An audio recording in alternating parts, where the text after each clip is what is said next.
And for everyone who's already here now, I'm super happy to welcome you to our workshop on mindfulness and sustainability. I'm Helen. I'm part of the Green Office Embassy at the Faculty of Arts and Law, together with Cindy, Ines, Jenna, and Laura. I think, most of you, we know each other.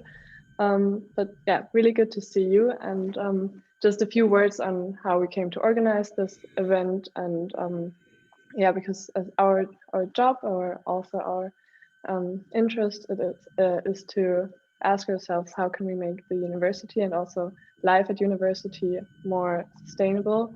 And I think that's a question that many actors and many individuals ask themselves at the moment, or should be asking themselves, but it's also very difficult because often barriers are the means we have at the moment, but also the question, how can we make the topic of sustainability relevant in our individual lives? And I think no matter whether we are politicians or actors in the economy, or just human beings, I think we all have one common starting point, and that is starting with ourselves and being mindful with ourselves, so that also our fellow people and the planet can benefit. I think that's where we can start. And I think not only spiritual leaders and practitioners have seen the benefit of mindfulness, but also in academic research, it has become more and more of a relevant topic.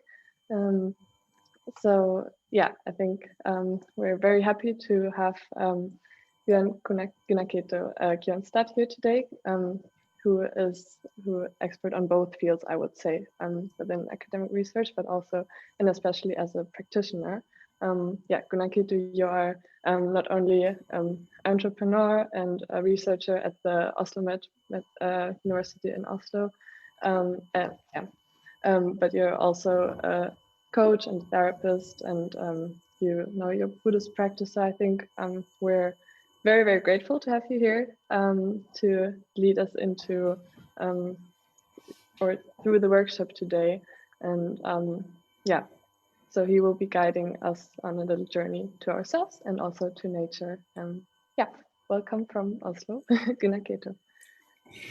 Thank you very much, Helen. I'm just very pleased to be invited to be with you here. And I really liked what you said there as a journey to ourselves, because I think that is perhaps one of the essence of what I want to talk about. And when I think a journey to ourselves, it is going deeper into ourselves and who we are, to the point where we can see that I am the ecology, so that I am not a human being who happens to walk on this earth and can do with the earth as I please, but I am this earth.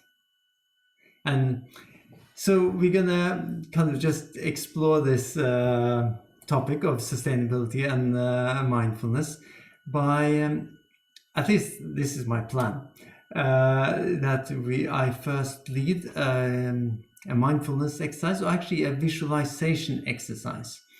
It takes about 15 to 20 minutes, maybe 15 minutes.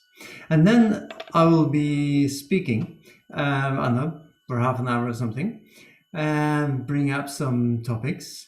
And then you'll have opportunity to ask questions about that afterwards. And if you have questions and along the way, please write them in the chat, and then we could bring them up later.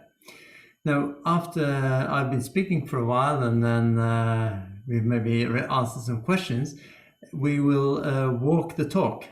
And so I'm going to ask you to do a little exercise outside, if possible. And then we'll come back after that little exercise and do some more talking in just as a collective, and then we'll wrap up. So having said that, unless there are any questions or comments about that, or is there? That sounds okay to everyone? Good. I do, So I just invite you to sit comfortably. So you can sit on a chair. If you want to leave the visual, that's fine with me as long as you hear what I'm saying. And so if you sit on a cushion or even if you lie down, that's okay. And I invite you to close your eyes, although that is not necessary. So just, let your body sink into wherever you're sitting. And take a couple of deep breaths. And with each out breath, just relax a bit more.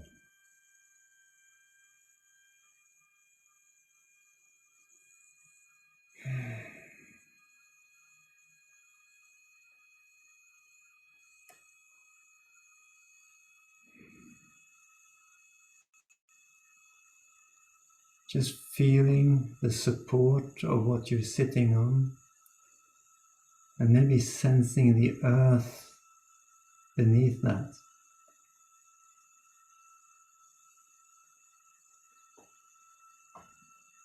Just letting yourself be supported by the earth.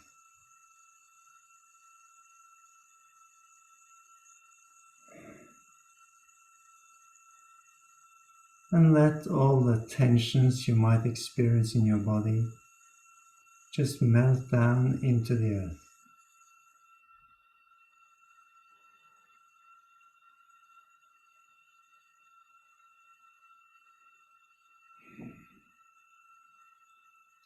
Just relax.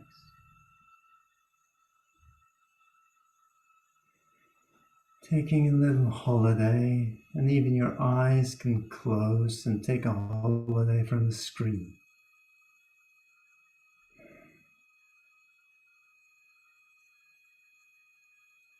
And once you're relaxing with the earth, also sensing your spine rising up if you're sitting. Just letting the spine rise up in a natural way, balancing itself with the head on top.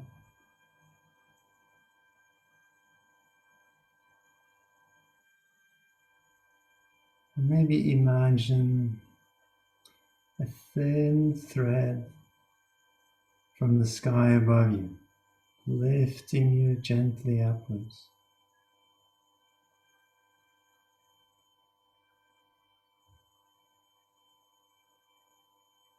And here you are between earth and the sky.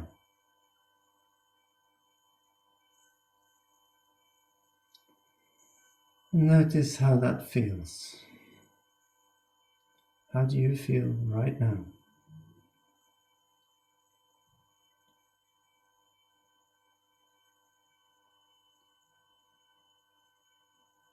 And if you experience pains in your body, just recognize that with a friendly attitude, acknowledging where the pain starts and where it ends.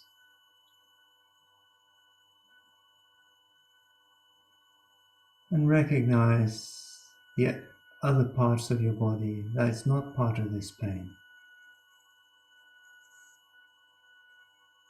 And seeing if you can hold both the pain or discomfort and the comfort, all in your experience.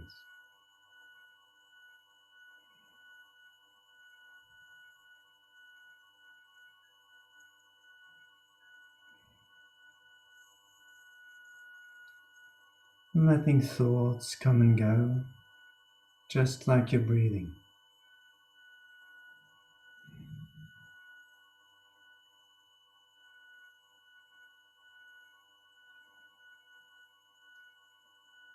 And noticing the situation you're sitting in. Maybe there are sounds around you, the temperature, maybe smells, light. Just acknowledging it all. how it is.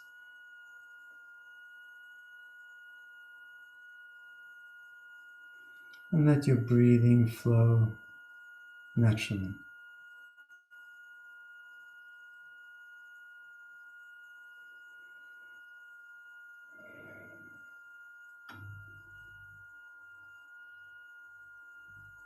Now imagine a place or your favorite place out in nature. And in your mind, go to that place. Notice what it looks like. Maybe there are trees or plants or a sea or rocks or all of these. Perhaps imagining yourself sitting on your favorite spot.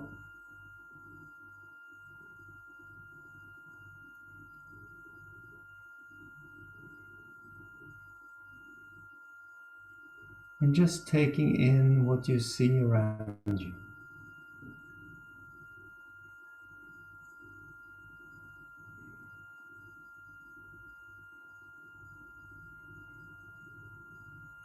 And notice how you're feeling now.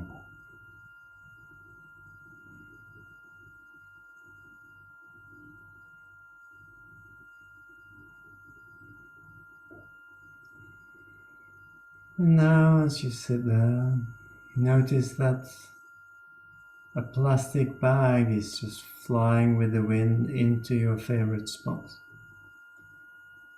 And then another. And some other pieces of rubbish.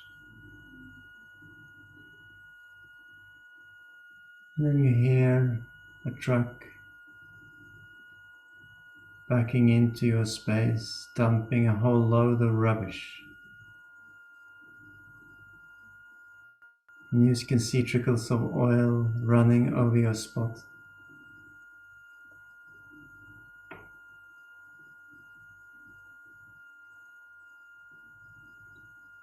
And as you look around now, you see the spots more and more littered with refuse,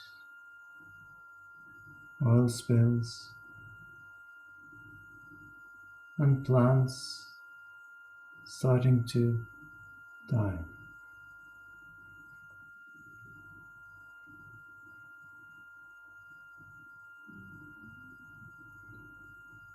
Notice how you're feeling now.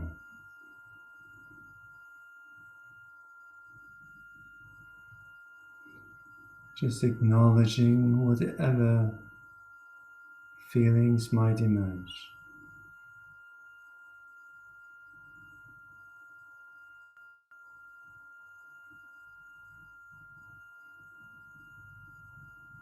And now you notice a friend coming to pick up some of the litter. Some stranger comes with a car and starts loading the rubbish that was left by others.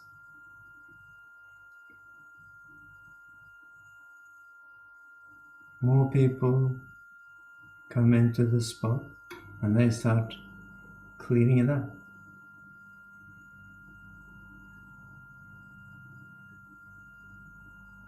You all work on cleaning the spot up.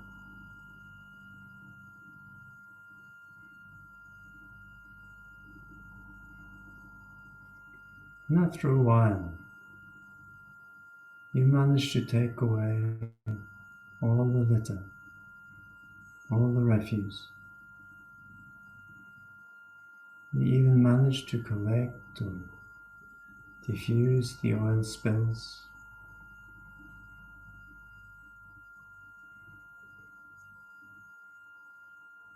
And after a while, you can see nature starting to regenerate. New leaves are sprouting.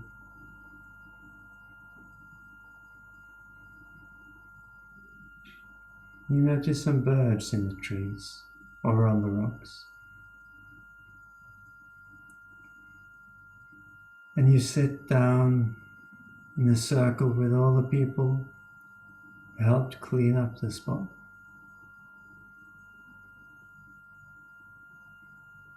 You look around.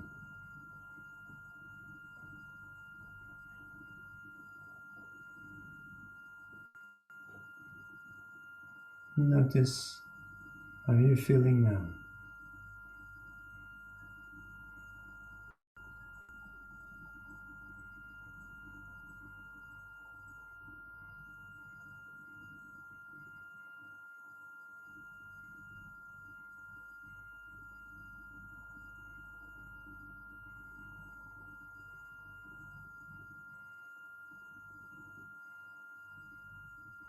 And now, letting go of that mental construction of your favorite space.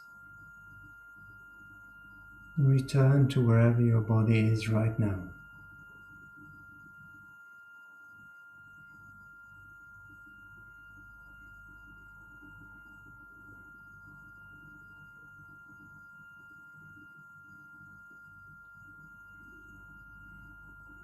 And again, pay attention to how you're feeling right now. In your chest, in your stomach.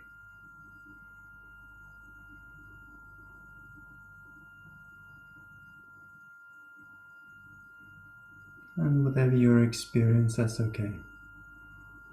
Just acknowledge it.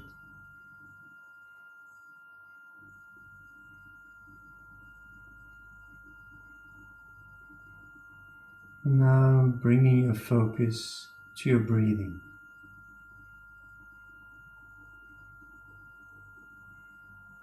Letting the breathing come and go naturally. And just watch it come and go.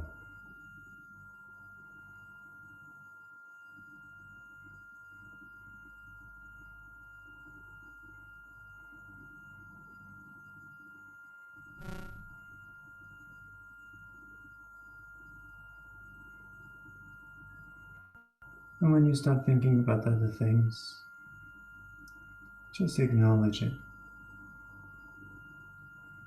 And bring your focus back to the breathing.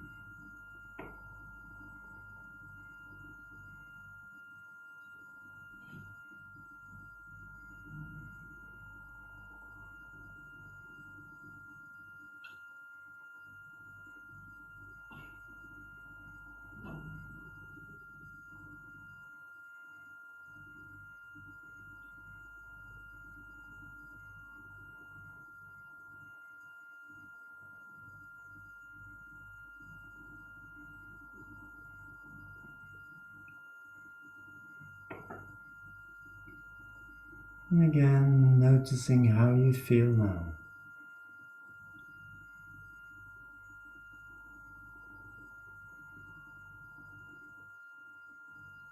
Taking in your whole body, your thoughts and your feelings. And be ready to finish this mindfulness exercise and opening your eyes.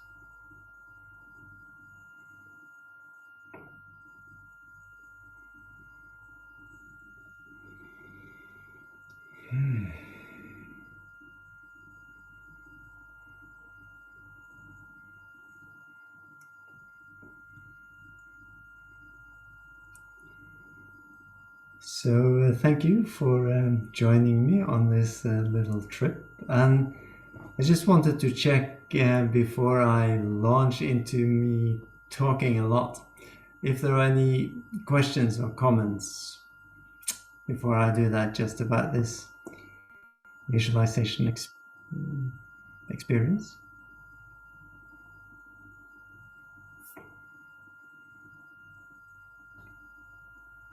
No? Okay. As we will come back to it later. And and if there is, you want to say something, actually to use the raise hand button at the in your reactions that enables me to see that you want to say something. Okay. So, and for those of you who might have joined just now, we just went with our minds to our favorite spot in nature. And then we imagined it all being polluted and just feeling the effects of that. And then we imagined our friends, strangers, and even enemies coming to clean up the mess. And then we just try to notice how that feels. And I think this is just an exciting way to travel. And so when I discovered this many years ago, that I can go in my mind to my favorite spot and enjoy it, it gives me a sense of freedom. But it also gave me an interesting perspective on learning. I don't know if whoever might have seen, there's a film, Doctor Strange, and he has a timepiece that he can put on his arm so he can go into the future. And by doing with that timepiece, he can learn about potential consequences of his actions. And so I think this visualization can do something like that. I can envisage what might happen if I and others don't actually act more sustainably. And I can also envisage what it might feel like if we actually band together and create a more sustainable living. And so I could use that both to really wake up to the reality of the situation, but also to give me hope. And so this is one of the ways that we could use our minds.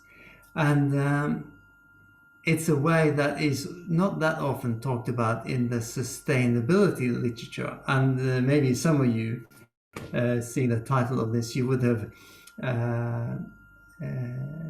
imagined or thought that I would maybe talk about doing a mindful exercise like the mindfulness of breathing. That is part of mindfulness, and I think it is part of the start of the mindfulness, if you call it what's it called, transformation, or it's like when John Kabat-Zinn started working with people with chronic pain. He found that when actually accepting the situation as it was, with the frustration, it gave a freedom, because they could actually bear it in the moment, but they couldn't usually bear it in the long-term future. Like my friend Vidyamala, who has broken her back twice and is now confined to a wheelchair. When I knew her when she was in her late 30s and her pain was starting to be so intense that she couldn't work as a director, she got just very frustrated and depressed and thinking about actually, okay, she was late 30s and maybe she lived until her 80s, so that means 40 years plus of intense pain. It's just excruciating and it's just not bearable. But when she could pare it down and actually hold it in the moment, it was bearable. And sometimes it was bearable and she could do some work. At other times it was unbearable, so she just had to lie down. At least giving that freedom, she could actually choose. And subsequently, as a part of that, she has created what's called Breathworks, which is now one of the mindfulness providers in the world that is very successful. And well, with this work of mindfulness, it was soon found that in addition to just having this rather mental focus on our experience, we need to include our heart. And so this is what I call the second wave of the mindfulness revolution, actually people started to acknowledge the feelings and seeing how our emotional states interact with our mind, and actually start cultivating empathy. And empathy is great until you get too much of it. And sometimes I teach social workers in Oslo, and a common problem for social workers is empathy fatigue, because they meet people in really dire situations day in and day out, and there just isn't resources enough to solve all problems. So if you then really empathize with all these people, you just get burned out.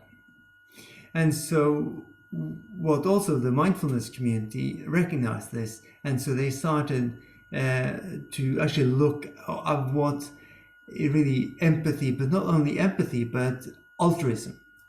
And so they started finding, and some of the researchers like Barbara Fredrickson and Eric Garland and so forth, they really start to show that when we not only feel empathy, but we actually can do something with that empathy, that can strengthen both the empathy, but also our inspiration to do something. And so this is partly what we're going to do, the little exercise that we do later. But what they found, that we can do something in our minds. So like now, when I invite you to visualize this scenario that is being polluted, that could have an emotional impact, but you can visualize yourself actually doing something to that environment. You can visualize yourself actually cooperating with other people, and that will generate a certain sense of agency in you. So it'll be more motivating, and you are, at least according to the research, you are more likely to be able to bear whether you're a social worker working in just a very difficult environment, or you are concerned about the globe and actually the environment that we're living in, and you think that, well, it's not looking that pretty at the moment, and so it's easy to be overwhelmed. And I think that's when this, what I call the third wave of mindfulness practice and research, can really help with that. So when you really do this work, and getting from the empathy to the altruism, it can be a bit tricky. And it's like, so I imagine that most of you will have experienced this already, just to be overwhelmed about the state of the world, and also the complexity of trying to find measures to actually to counteract them. And one of my recent heroes, Timothy Morton, brings this up in one of his books called Dark Ecology. And as an aside, if you want to look up Timothy Morton, I suggest you start with his book Being Ecological. It's much easier to get into than his book Dark Ecology. And what he says in Dark Ecology, when you get overwhelmed by these thoughts and feelings about the state of the environment, you need some chocolate. Some good old chocolate. Of course, not just any old chocolate, but this is special chocolate. So you need some chocolate that it's not going to remove the symptoms or suppress them. And it's not going to make you addicted to sugar either. But the effect of this special chocolate is that you can sit back and you can enjoy life. And you go, that's really nice chocolate. And you can for a while forget all the worries and just be there.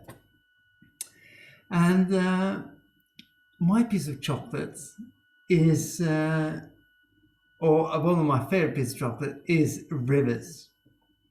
I usually always, wherever I live, I've always found some aspect of a river. And at the moment, I am very lucky to live in Oslo, in Norway, by Akerselva. It's a very beautiful and nicely done up river that is now also so clean you can see the trout swimming up.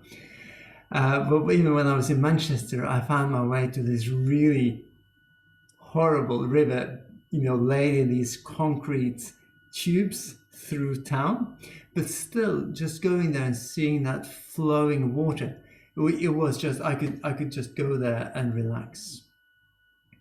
And nature is one of the most effective pieces of chocolate that we can have.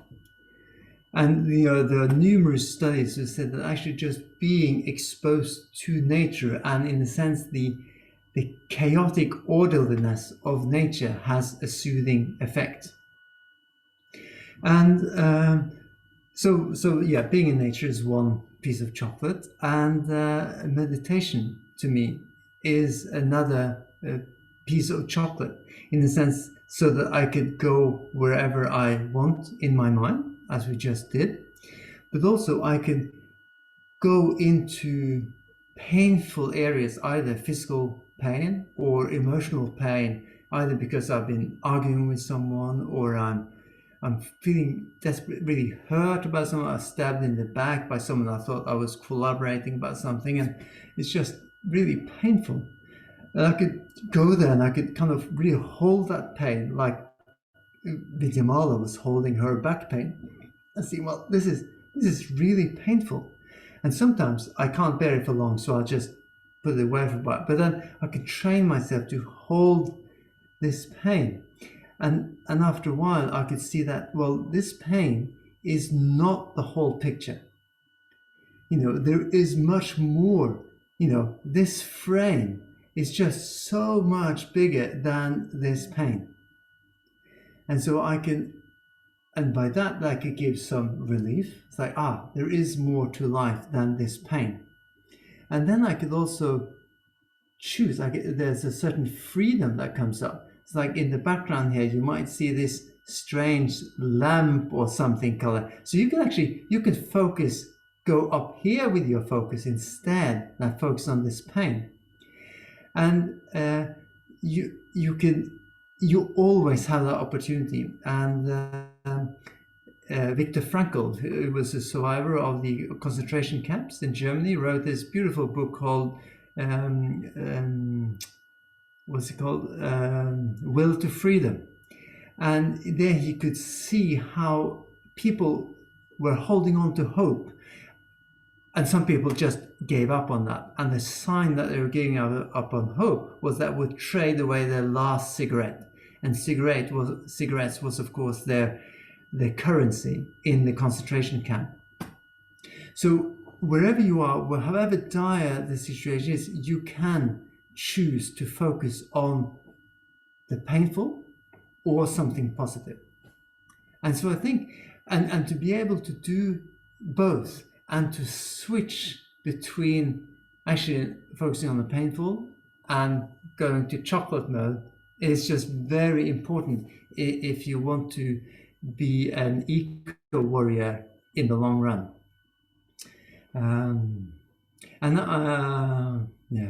Yeah. And so I think it's just very important for us to find our own piece of chocolate, actually to know and learn to know what in our life can actually inspire us, and so that we can have a breather, if you like. So yeah, mindfulness is an important and powerful piece of chocolate. But it's also a ability to connect and contact. And so, as you had said in the introductory, as this journey into ourselves.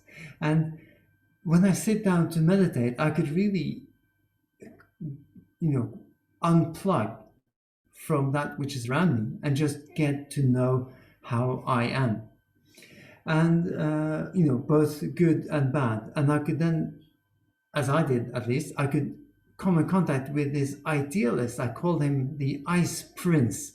And he would, you know, he just, the best was barely good enough. Everything else just not good enough. And he would be quite arrogant. And then on the other hand, you have what I call the Gypsy Queen, who just wanted to enjoy life and go out dancing and drinking and, you know. And so as you can imagine, these parts of me didn't communicate very well. But through the meditation, I could learn gradually to hold these aspects and actually get them into dialogue, so that the Gypsy Queen could teach the prince how to dance, and the prince could actually remind the Gypsy Queen about some of the maybe ideals that she would also actually line up to, as long as it wasn't formulated in the harsh language of the Ice Prince. So we can actually bring different aspects of ourselves together into a more of an integrated whole. And when we do that, it can become easier to also to connect with others, because of course, through mindfulness, and we could connect as we did in a little visualization exercise, and which is done much more in a practice called mindfulness. No, the meditation of loving kindness.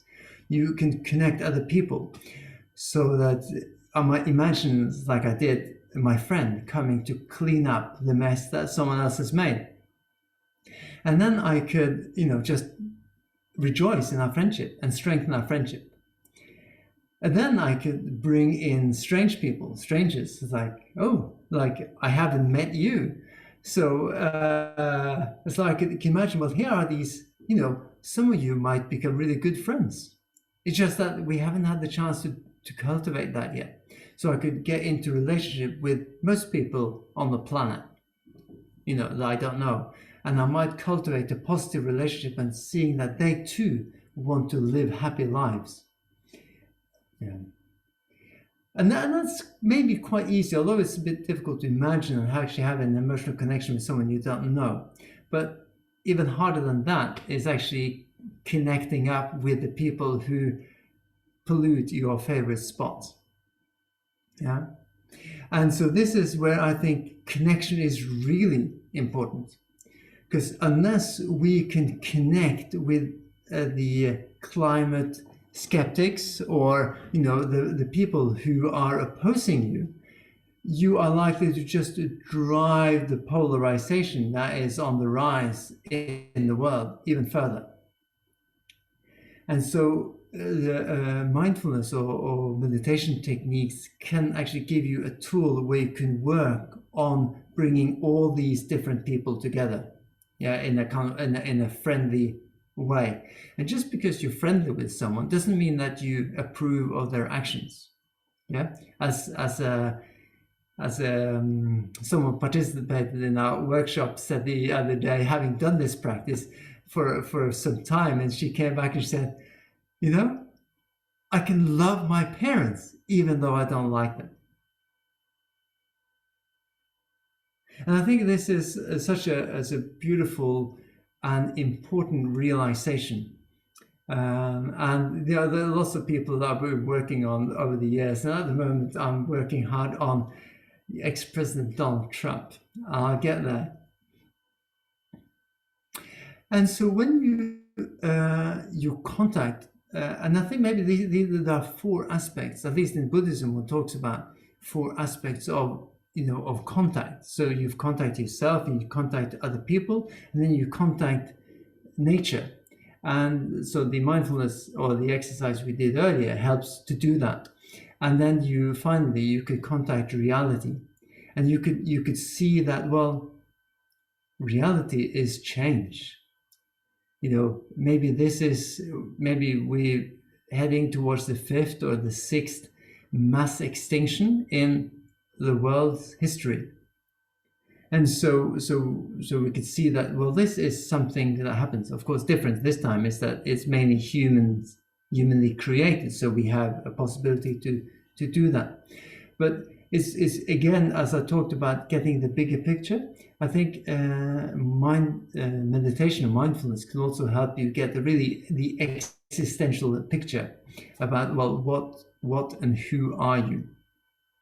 And this isn't always that easy. And one of the reasons why Timothy Morton calls his book Dark Ecology is that when you really dig into this question, it starts getting a bit weird.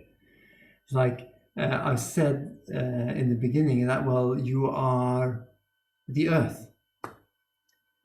And so I could say that glibly, as in James Lovelock said, many years ago, that it's like Gaia, it's like we are part of the earth. And, as an idea, that's sweet.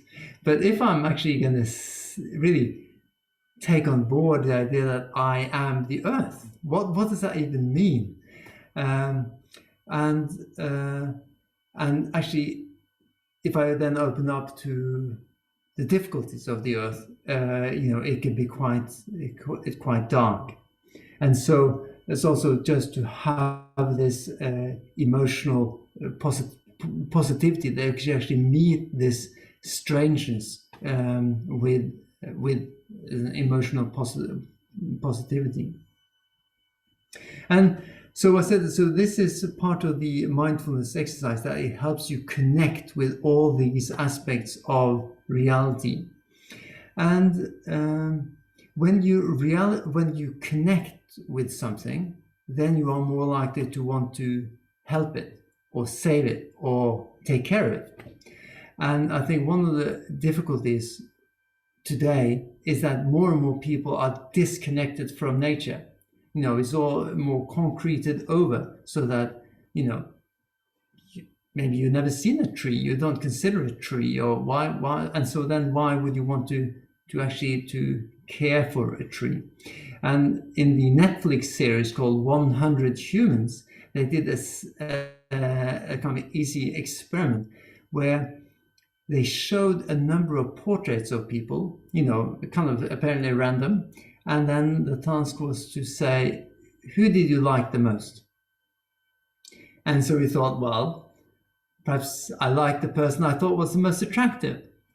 But no, I liked the person I saw the most often. And without me noticing it, they showed one picture more often than the others, but they were changing so quick that I didn't notice it.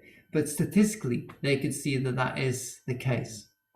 And so the important factor of this is, well, if we are never exposed to nature physically or in our minds, we are much less likely to want to take care of it.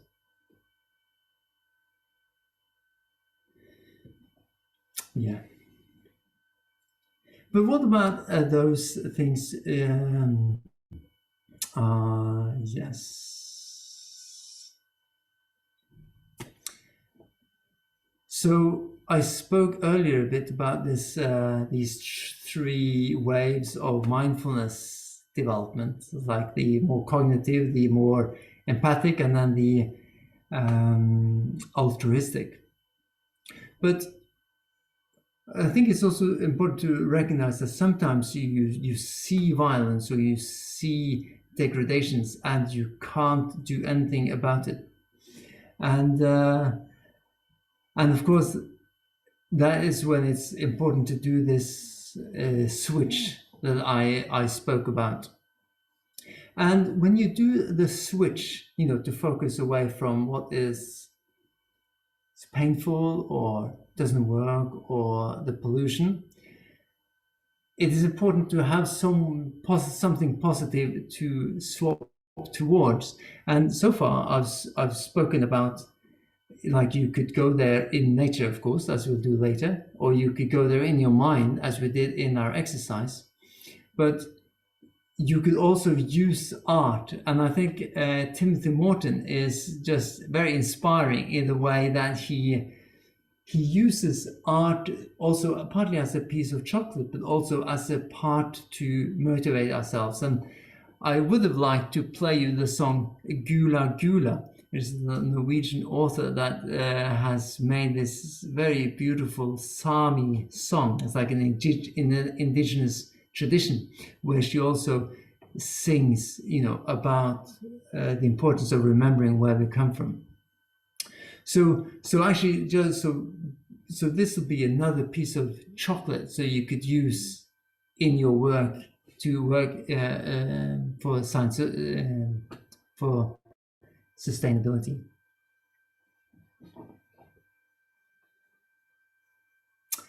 Yes. So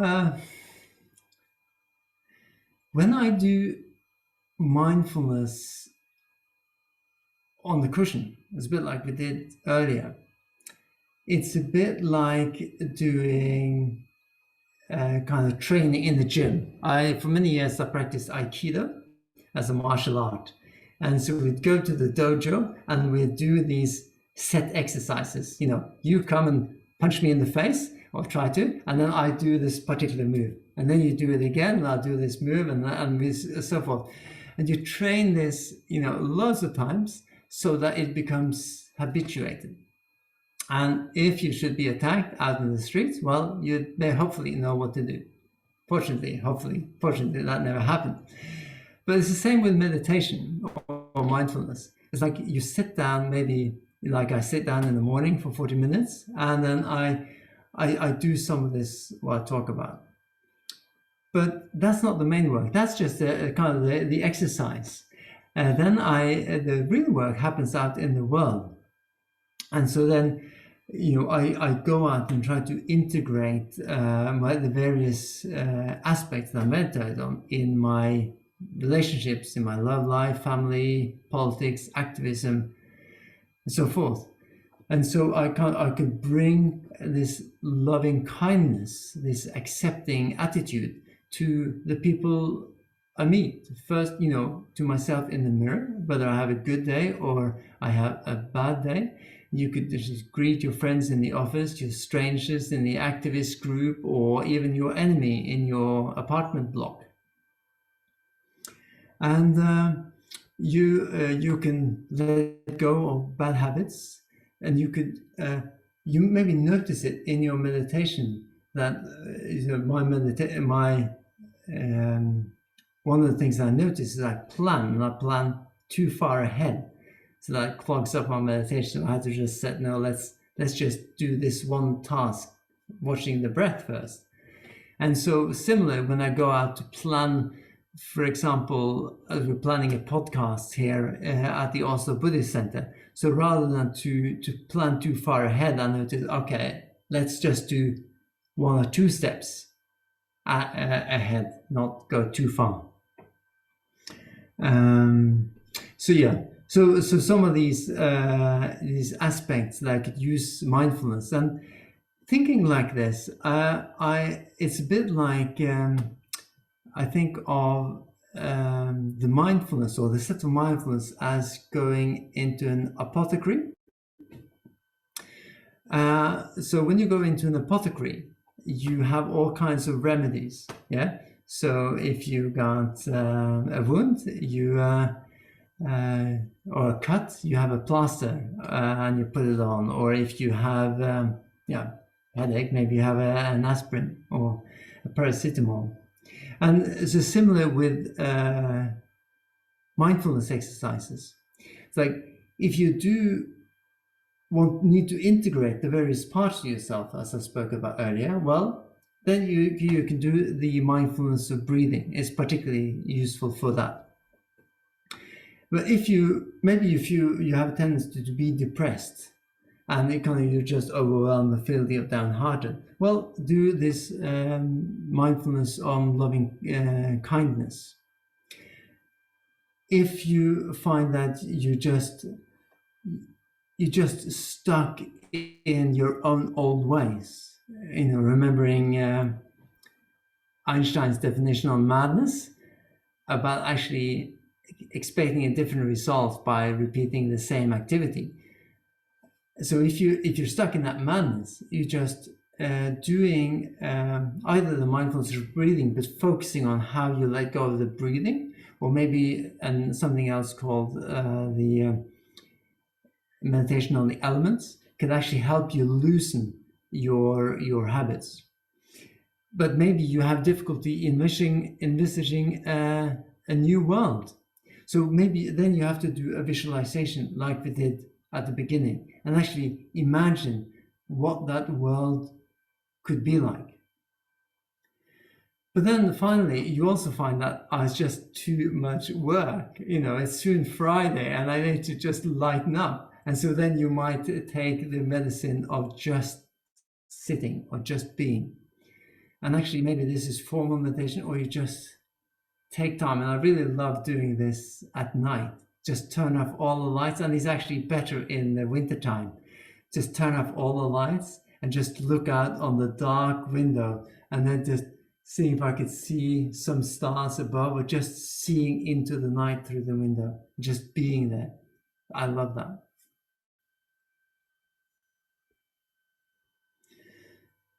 So these are the cures that are in the apothecary of mindfulness. But as with all apothecaries and all cures, you can't just know that they're there. You have to take them. And so a challenge of mindfulness is actually to get into the practice of doing it. And we spend a fair bit of time on that when I do mindfulness courses or meditation courses. I'm actually looking, what good habits could actually help you to do the mindfulness, and what stops you from actually doing up. Is it that you think it's not worth the time? Are there your partners or your family? You think maybe they're not going to give you the space, whatever it is, and actually just look at what prevents you from actually setting up a practice.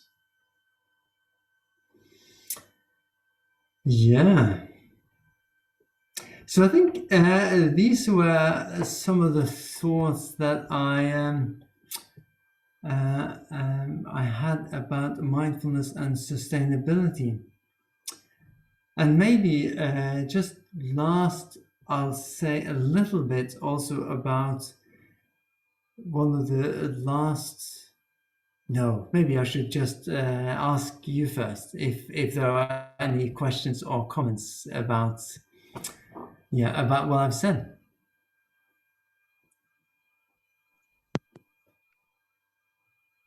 I would have a question actually. I don't know if I can raise a hand or something. Can you hear me? Yeah, I can. All right.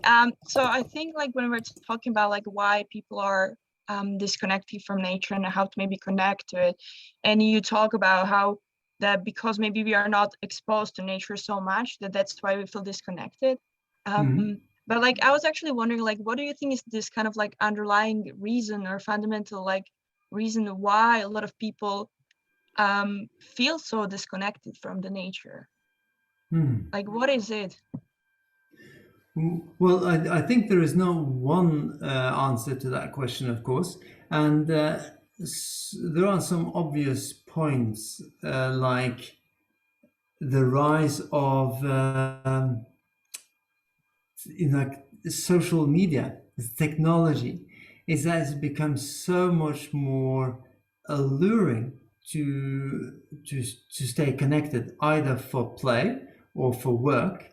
And now, in a sense, with the pandemic, we've seen how much more we can actually achieve and how much more we can live our lives inside, in front of a screen.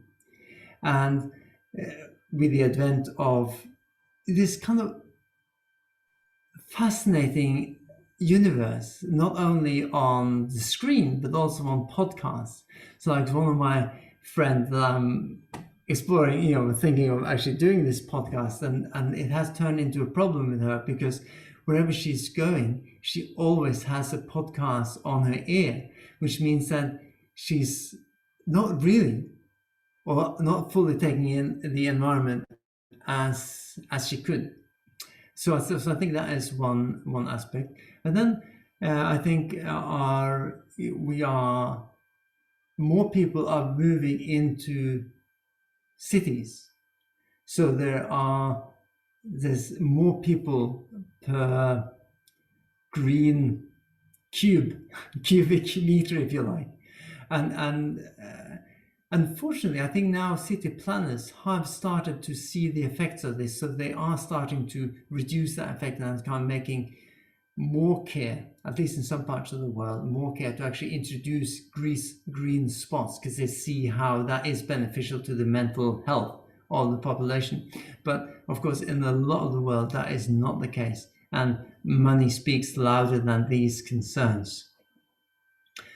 And yeah, so I think those are some reasons, and they can be counteracted when we know about them. Does that make sense, Laura?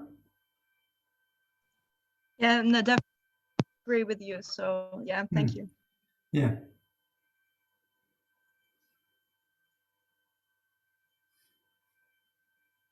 I've also a question. Yeah. How do you deal with this overflow of social media, podcasts, and all this information that are getting in? Like, do you just, I don't know, stay away from social media? Like, you don't even, I don't know, create accounts, or like, how do you deal with this virtual overflow? Yeah, it's a difficult one.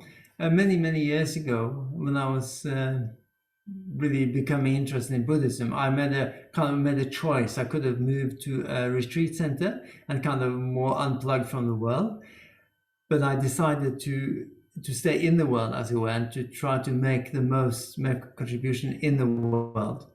And so that means that I want to stay connected to an as efficient way as I can. And with efficient means that I'm sufficiently plugged in to come in contact with issues and people, and sufficiently unplugged to stay true to my purpose and my values. And this is always a fleeting balance. And I have the same with my own sustainability practice. There are millions of things that I can look into, and so I've taken like a rough guide. So, for example, for me to become first vegetarian and then predominantly vegan, with one big, I do a massive impact on my green footstep, and of course the challenge is, like, I have been flying a fair bit to Buddhist retreats and conferences and so forth, and that is a difficult one. It's like, is this conference important enough to actually to go to? And for a couple of years, I went to Vietnam and Thailand for this massive Buddhist conference, and in the end decided I'm not going there because the output just isn't worth it. So, and I think I try to be switched on and look for the most efficient ways, both to be sustainable and also to be connected. So I have a few channels that I'm listening into. And so I try to be open to discover new ones, and then to let go of some old ones, to keep the balance right, knowing that I'm never going to know it all, and I don't even want to. Does that make sense? Yeah, absolutely. No, I had this like a couple of years ago where I was being very harsh to myself. Like, I was blaming myself whenever I would do something that was, I don't know, not sustainable. But now I'm really trying to find a balance. I said, okay, that's okay. Like, you're doing your best every single day, and that's great, right? So it's a process, and it's I don't know, it's continuously learning, and And I think that's when you need your chocolate as well. Yes. When you can sit back and really enjoy what you did. It wasn't everything, and it's not going to solve everything, and you know that. But you did your thing. You walked your talk, and then you can enjoy it. And then you can do some more later on. Yeah.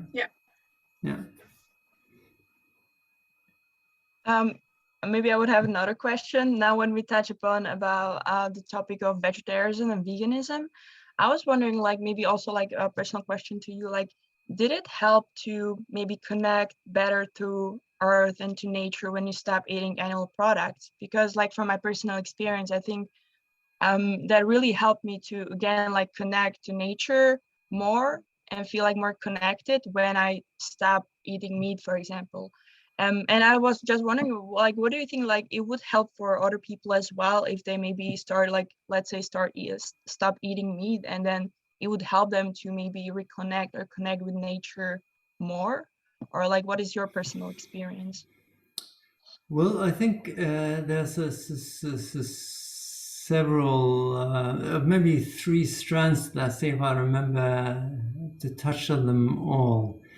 So one is, I think it's important not to go into guilt games so as to making meat eaters feel guilty. And so I think this idea of actually meat-free Mondays, that has actually taken on in a lot of places of the world, and you can actually have meat Mondays instead of meat-free Mondays. So you can have, really acknowledge that not everyone's going to be vegans or vegetarians, and say, well, it's okay. It's better, I think, to be vegetarian, vegan, but, let's not actually polarize. And then for me, I think the most important thing about becoming vegetarian was not to disconnect from animals. And I think that the tipping point for me was being a student and having a friend who was a vegetarian, and the rest of us, we had gotten half a calf from the parents who had the hotel, and so we were roasting this carcass on the spit in the garden, and with my knife I could cut the flesh from the very recognizable body of the animal. This is just like, this is actually what this is, and it's just really, and it wasn't even tasting that good, and so I choked a bit on. I said, well, skip this. So and many years before that, I stopped fishing when last time I had to actually for a lot of times I'd broken the neck of the fish that I managed to catch, but at one point it became painful. I didn't want to do it, and I noticed it, and I had to just hit it against the boat instead of just breaking it. And so that was also another time when I noticed how killing animals, I have to steel myself. I have to do something with my perception in order to do that. So I felt that I've reconnected with animals, and I wouldn't eat, my daughter's pet dog. I wouldn't throw them. So why should I eat this cow or this fish? And so maybe the third aspect is that connected to the earth, and it does that to some extent, though that's in a sense, and it feeds my sense of being the earth, at least when I reflect on it. Yeah. But I suggest now, and I think there's lovely questions, and I'd like to invite you to keep them, but I'd like us now to do this little exercise. Yeah. And so I'd like you to maybe bring a little plastic bag or something, and maybe a bottle of water, and go out to somewhere nearby where you have a tree, or you have a little piece of grass, or you have some plants growing, or some nature, and just go out there, and with your if it's rubbish there or something, you just spend a couple of minutes just tidying it up a bit, and you might even want to feed it some water from your bottle, and just to sit there for maybe 10-15 minutes and just look at it. So if, well, I was just saying this, so if you have this little tree, it's a bit like really being curious about, what the patterns of it, what it looks like, what, is it, yeah, just be very curious about whatever plant or, you're exposed to. Yeah, and just really say hello to it. and then come back here, and then we'll have some more questions and just see if that triggered any comments or experiences. Does that sound doable? Yeah. Okay, so it's about 5 past, it's 25 or 23 to 3 now. So if you could, do you manage to come back at maybe say 3 o'clock? So you got 22 minutes. Yeah, good. So I'll just keep this channel running, and you just come back and whenever you've done that. Yeah, so see you later. Perfect. See you in a bit. Yeah. We have a pine tree in our backyard, which is it's like a slightly strange tree to have in the backyard, I always thought. But anyway, so I went there and sat by it and discovered that some of the kids or families in the backyard have put out these small feeding boxes for birds. So that was nice. Okay, even in this season. Yeah. Yeah. And even a little blackbird came and rooted around in the ground. So that was nice to say hello. Yeah. So yeah. How was it going outside? For my part, I was a bit distracted by a squirrel because I was looking at a plant, but I just saw a squirrel jumping from tree to tree, and it was really nice to kind of follow its path. It's kind of Also, I think that was a well, I'm not sure if I call it distraction even, because I mean, yeah. Still kind of kind of brought me closer to nature, I guess. Like I was following the squirrel. Yeah. And how did it make you feel? Did you notice how that made you feel? I had to smile, actually. Yeah, to smile. Yeah. Great. Because I think that I was just very much present in that moment, just following the squirrel with my eyes and not really thinking about it a lot. It just seemed very natural. But just the squirrel following its impulse and intuition to just, I don't know, chase some nuts, or I don't know what it was doing, but I very much like the phrase you used earlier, the orderly chaos or something of nature. So every animal, every plant kind of following, doing its thing in a way, and it all builds this huge whole, but in a way all the animals and plants are also following their inner self, if you would say so. And then just that was just nice to see this one little squirrel doing its thing on the tree. Great. Yes, I think that is also, as a way to learn and to be reminded to do this, following one's instincts and one's kind of good desires, if you like. And of course, with some people, their desires and has led to ecological crisis. The desire to have a holiday in Bali if you're living in Oslo, and all these things. So there might be a kind of exploring which habits should I want to join. But I think, as I said in the other camp, as it were, and some eco warriors can be quite so focused and working hard for their mind, and they need to just learn to play and lighten up, and they do like the squirrel at times. I don't know which category you are closer to, but when you say the word eco warrior, did you say warrior or worrying or warrior? I wasn't really sure. I meant warrior, as in flaming sword of truth or blazing compassion. Yeah. It's also a nicer term, I guess, than warrior. Yeah. Yeah. So any other experiences or reflections from your exercise?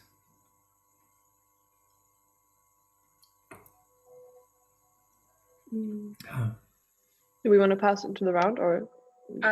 I can continue. Like, I have a lake in front of my house, which is Great. really nice, and I enjoy sitting there. I don't do this often enough. I try to, but sometimes, I don't know, I feel so stressed all the time, and I feel like I have to do something, and I don't.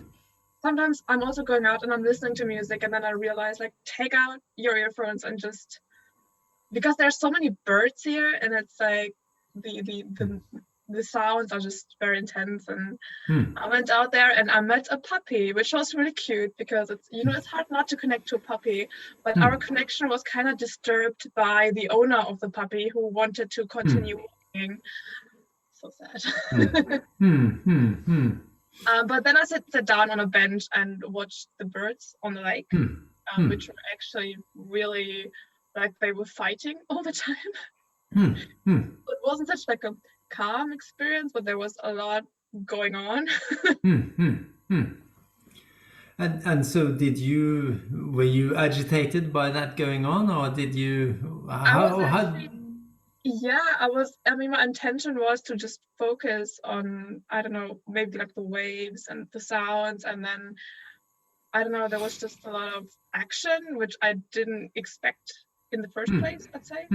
But it's interesting, because they're fighting for 1 second, and the next second it's all gone. Like, they just, you know, continue like floating and swimming, and they don't. It's just like the other thing, like the fighting didn't happen. It's really interesting. So I think there's a couple of interesting elements you bring out. For the first, it's like meditation or mindfulness isn't what you expect. It's really this expect the unexpected. And so, because these expectations about life, they will cause suffering on the whole. Sometimes, of course, our experience is better than what we think. And so we say, positively, kind of, yes, great. And other times, it's just isn't as we expected, and we get a bit disappointed. And it does seem like we're wired to better remember the things where our expectations weren't met, you know, because there is something unresolved, you know, it should be like this. So, okay, maybe if I work a bit harder or do something differently, you know, it will be that, so it's kind of stick. And so I think then, you know, an important aspect of mindfulness is actually just to recognize that and to let go of the expectations. Just like thoughts, just like sounds, just see it arise and just, so I expect it to be really calm and quiet. That's interesting. And now I let go of that expectation and then open up to what actually comes. And then the other thing is like, well, how is nature? It's like, and of course nature isn't all nice and harmonious. Nature is dangerous. It's fighting. You know, at one point we were kayaking with some friends in the Swedish archipelago, and we saw this duck with her ducklings swimming along. And then came this otter, you know, trying to get the ducklings, and the duck was swimming and trying to avoid it. And so at one point, one of us started throwing small rocks at the otter to scare it away, to save the ducklings. But then someone else asked, so what about the otterlings, you know, the kids of the otter? They need food as well. So who are we to decide who's going to win somehow? And so it's kind of brought up this whole that, well, this is the nature of life.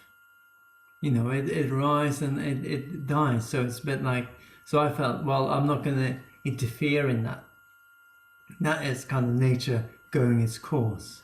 So rather, you know, I might say if someone was digging out the otter's nest to make way for another motorway that maybe isn't needed, then, you know, I'd rather than stand up for the otter or the duck. Yeah. So actually but also accepting that life is a bit like that. Yeah. about that, I was just thinking.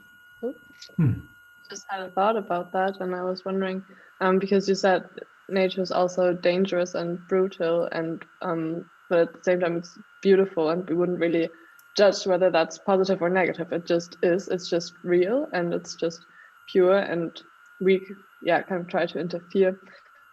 Is it not also kind of similar with us and our feelings and our needs? So we kind of usually always judge them. I feel good, I feel bad, and instead of just thinking, oh, I feel, and it's good because I feel.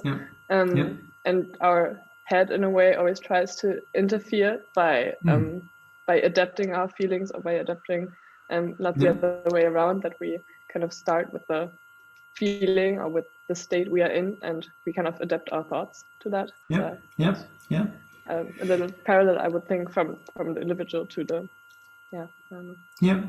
bigger level. And I think that's where kind of play comes in. It's like, because in play we can, and maybe the birds that you were looking at, Ines, maybe they were playing, and it sounds a bit like they were. And so that when we play as well, we could kind of play out aggression or play out love and whatnot. It's like, so sometimes I see, so in the neighborhood they go out to role play, and so maybe, you know, as a way that they could actually act out aggression or whatever, and so they don't actually have to do it for real. But Jenna, were you about to ask a question as well? No, I just wanted to say that I went out in our garden, and I expected it to be really cold, and it was, but the sun was shining really, really warm and really nice. So it felt like the first, or like spring or something. So that was really nice. And did you notice, were there any plants in addition to the sun where you sat or went? Yeah, I mean, there are coming some small flowers in our garden now, and that was really nice. Some I don't know how you call them in English, but the Easter like tulips. Yeah, exactly. Yeah. It was really nice to experience. I also noticed that all around Groningen, I think they're mostly coming like when the first warmer days come, then they always seem to show now the spring is coming. So that's really nice. I like that. And was there anything in particular about the tulips you looked at now that you enjoyed?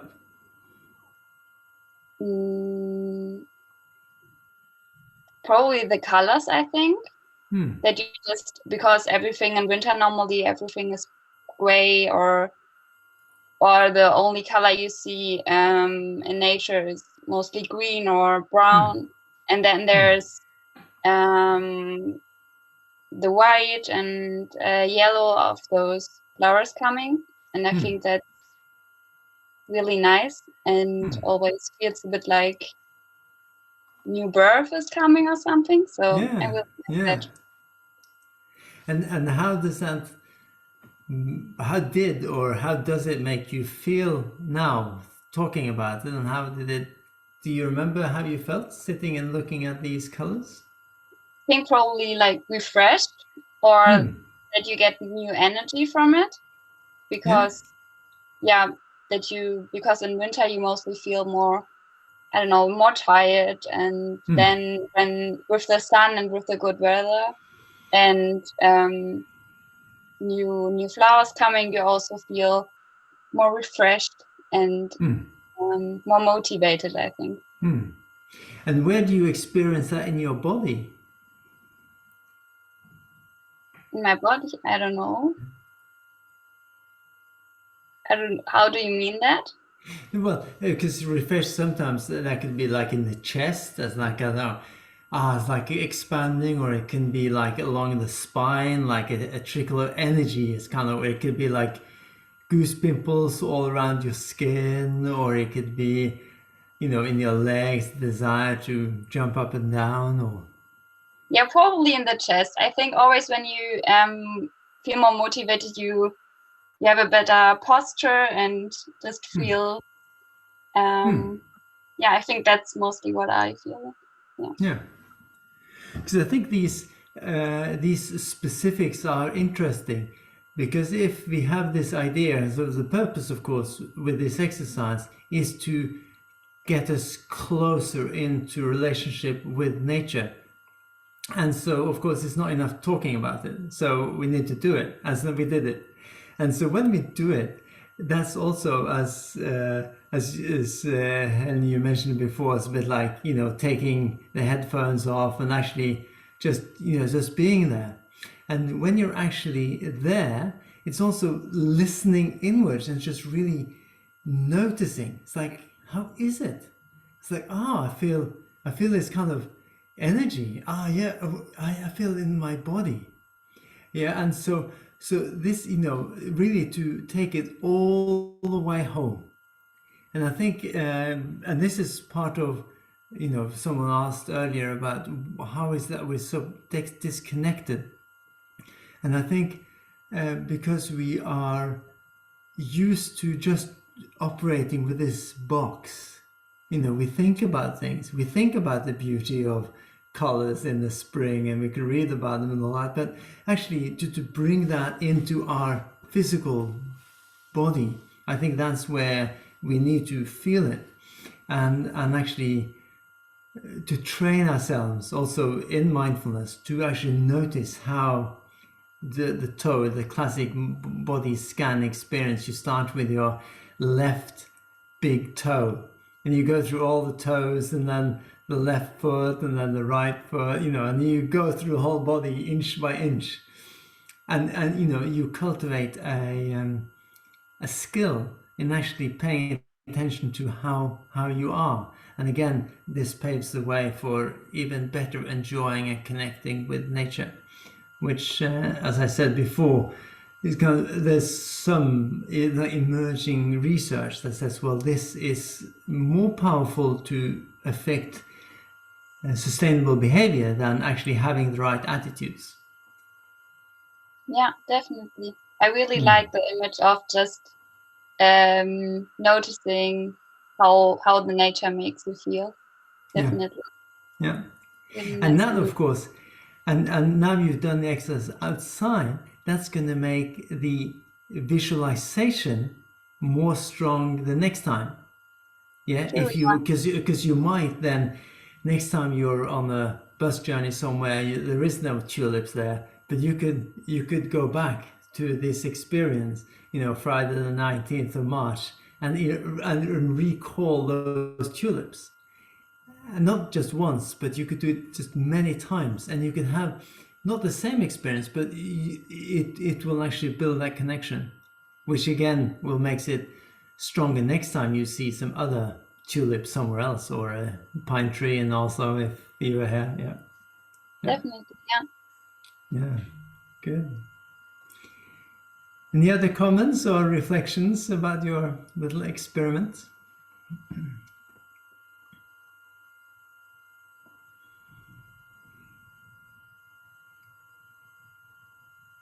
Or questions from earlier, for that matter?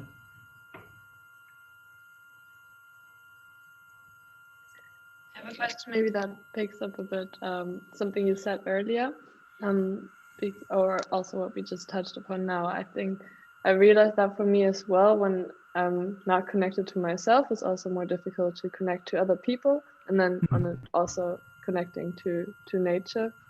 How is that for you? Do you usually or do you sometimes feel disconnected from yourself, or do you usually always feel in contact with yourself and with your feeling? Or so does that vary during the day, or? Oh yes, it does, widely. And I think I don't know, a number of years ago now, I really took to heart this idea that I've been saying lots of times, just accepting thoughts, that come and go, and without really being fully aware of it, I think I had the idea of meditation as a state of no thoughts.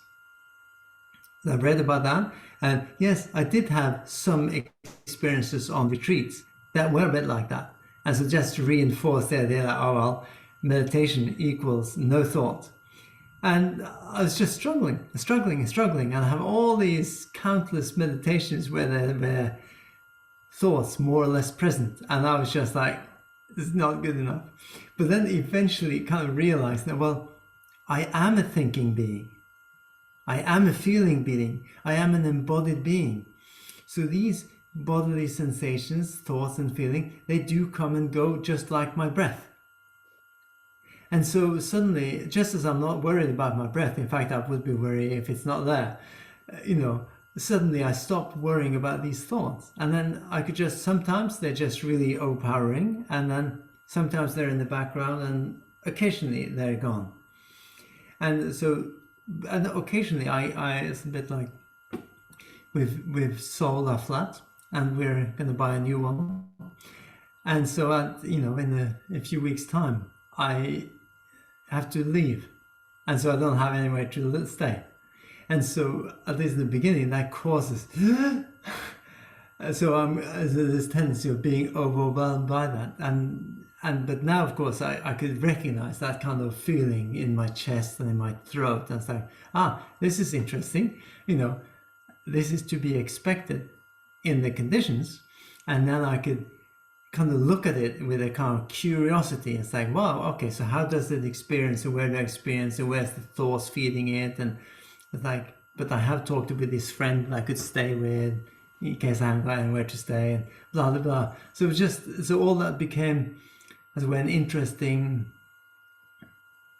exploration. It's a bit like you're Ines looking at these birds fighting on the lake. Not, not quite expected, but that's what's happening, and let's see what happens. I won't die from it. So I think this is so yes. So I can also disconnect from myself, and the benefit of doing a regular meditation is that it doesn't take so long before I recognize that I'm disconnected. Like, I'll just reconnect now.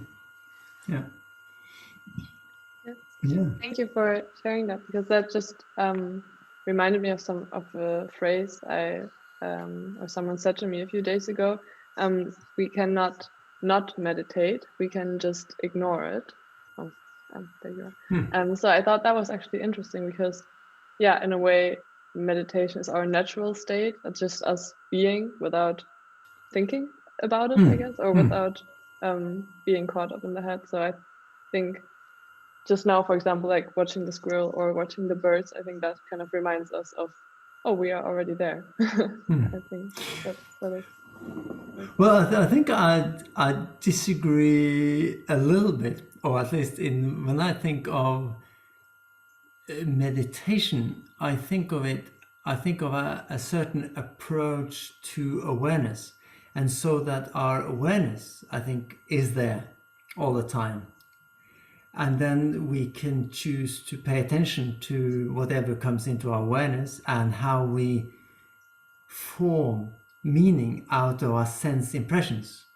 So like what these two birds doing something out on the lake, we can interpret into fighting, that's one mode, or we could think playing. Or we could, there's some other way to interpret it, and so I think this. So the mindfulness or the meditation is this kind of a certain approach, which on the one hand is quite structured and so forth, and another end is just being. But there is a certain angle on this awareness that is there present all the time, I think. If that's, I don't know if that's how that's different from what you said, Helen, but does it make sense? I have to think about that for a bit, I think. But I was just thinking, if we are really just being aware of it, we wouldn't the behavior at all, right? We would playing or Yeah. so Yes. they're just being, I guess. But is that what, or yeah? Yes, I That's think. what So would that be summed up in the phrase like awareness is revolutionary? So if you're really aware of the consequence of your actions, you would most likely change them.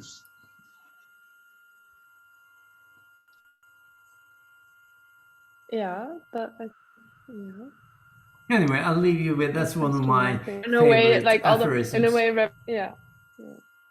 revolutionary, or like the other direction, just like grounding. I don't know. Yeah. In a way. But Both make sense to me. Yeah. So Cindy, maybe this will be the last comment before we start to wrap up. I don't know. Yeah, thanks. I also wanted to ask something about the connections we were talking about now multiple times, because I sometimes feel like the more I return to myself, or the more I connect to myself, the less I can connect to others, because I feel like there's this contrast between because I feel like the majority of people are also not connected to themselves, so it's hard to connect to them. I'm not sure if that is clear how I put it, but I was wondering if there is like a path where you can combine the two. So like by harmonizing them in a way. Yeah, I just lost a little bit of your sentence, but I think what you're asking, is there a path to combine them or something? Your concern for self and others? Yeah. Yes, there are. And I think I mentioned, and I'll do in the chat, I'll put up 2 links to 2 articles. The one that was kind of the sustainability and mindfulness, which is the more theoretical one, and in the second one, the latest one, there is some mentioning of this meditation on loving kindness. And I think this is a specific meditation to foster, both your connection with yourself and your connection to others. And I agree with you that it is difficult to connect with others if they're not connected to themselves. Though I think we can still connect with others even if they're not connected to themselves, though it is harder. And so that's why it's like the mindfulness, the meditation on loving kindness is structured into 5 stages. And so you start off cultivating a kind of a healthy, friendly, hopeful attitude towards yourself. You're wishing yourself the best, grow as a human being. And then you do the same with a friend, and which is usually quite easy, and sometimes that's the easiest. So sometimes people like to start with that. And then you kind of connect up with strangers, that you don't know. So it could be hard to connect with someone you don't know, and in particular if you're an introvert, it could be like, why should I talk to you? I don't know you. And so therefore, why should I connect with you somehow? But then on the 4th stage, it goes further and says, well, connect with your enemy or the people you dislike.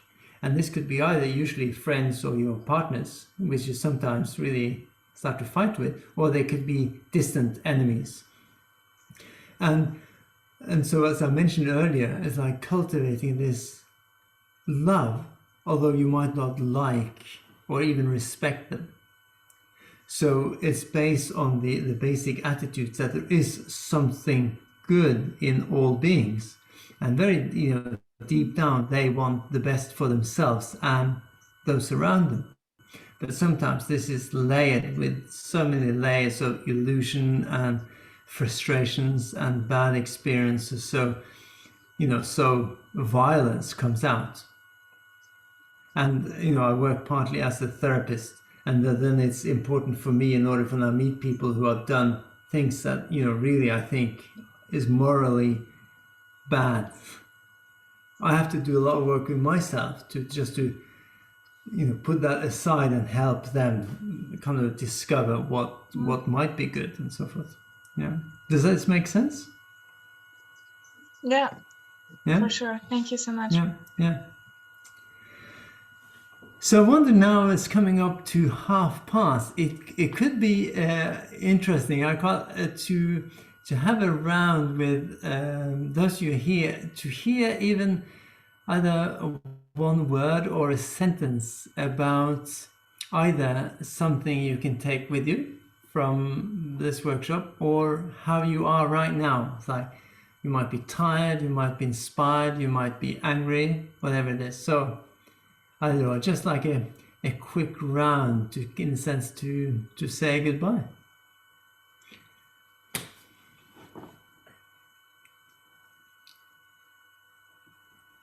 So that's an open invitation, and of course we can do it. I quite like to. Yeah. Oh, sorry. Go for it. No, Cindy. I thought we could maybe just go for a list. Okay. Yeah. I would just start, and then I would just say a different name, and we can have a round. Great. So I think I will finish up the session quite hopeful. So I think it was really inspiring, and I can, also just with your answer to my question, I think I can try to inform myself a bit more, and also trying to apply it. And I'm really thankful that we can practice mindfulness, and that's it. I will just go to the list, and I'll call out Ines. You call me out, okay. Well, I think so. What I'm taking with me from this session is that a lot of how I am in this world and how I relate to this world is also up to me. I kind of, in the sense, I have a choice how I live this life, with what mental state. And I'm kind of looking forward to practice it even more, and see how this changes my life. It's just like too much now. But so I would also say I feel inspired, and I feel like I'm looking forward to it. Great. Next up, Helen. Thank you, Ines. I will. I'm also definitely encouraged to continue turning inside and exploring the inside world in order to change the outside world, or to also shape the outside world. And I also take with me the call to continue to seek connection with myself, and with nature, and with others. I think seeking connection is a big thing there for me. Great. Laura, I would like to hear from you. Thank you.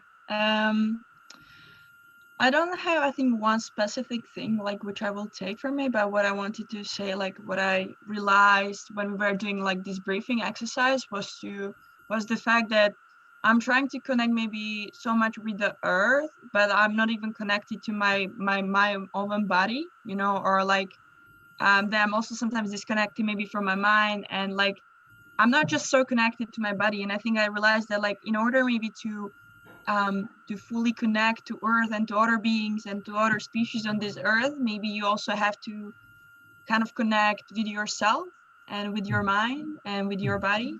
So I think this is what like really struck me when we were doing this exercise, because I don't usually do it. Like I don't know why I hate meditation, but now I was like, it's actually quite relaxing.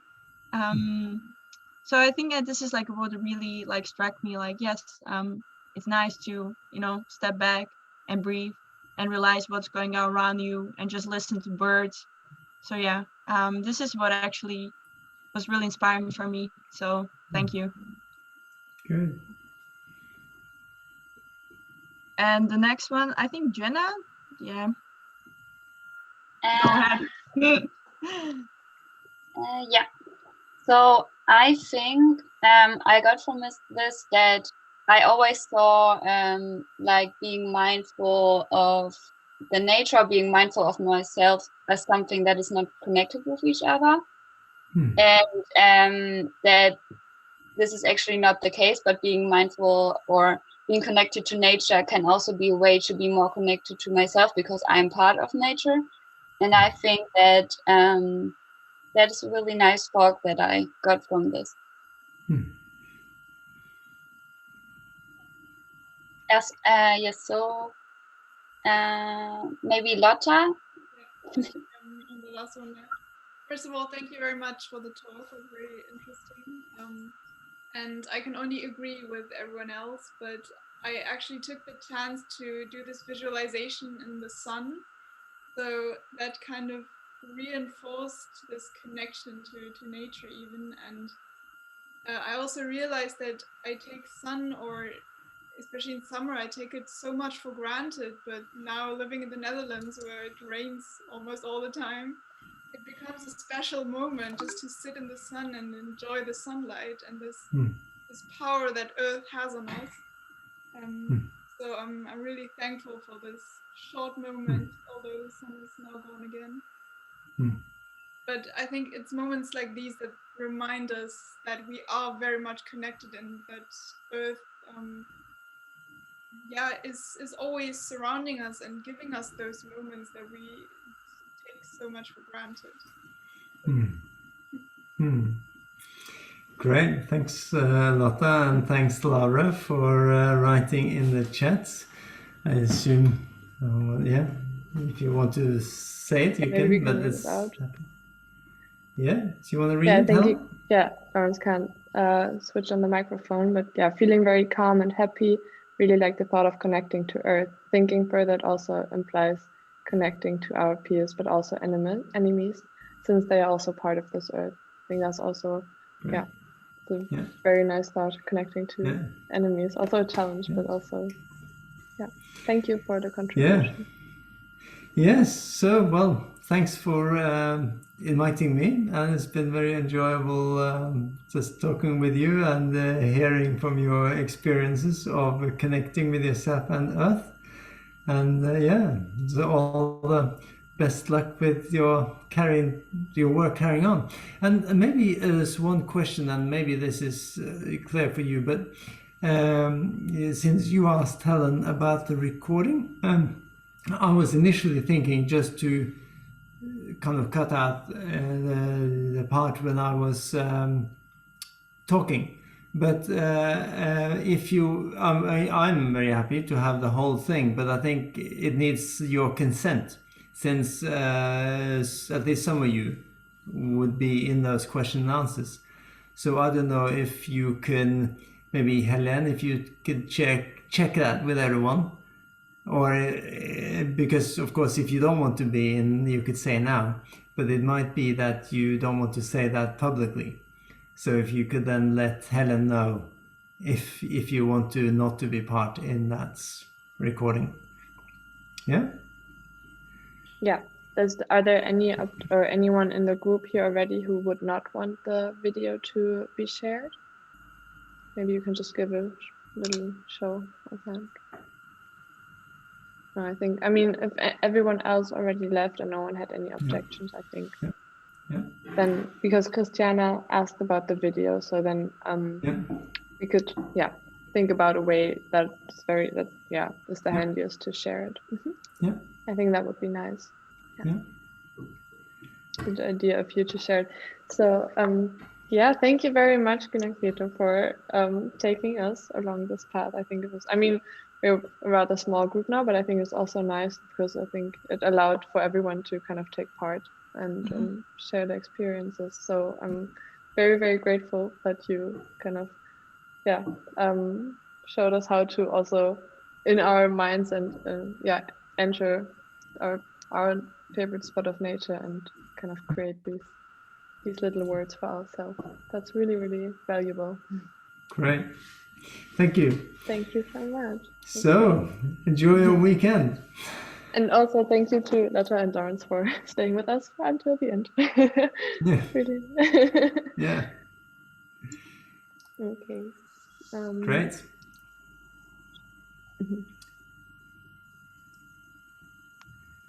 Pleasure. Okay.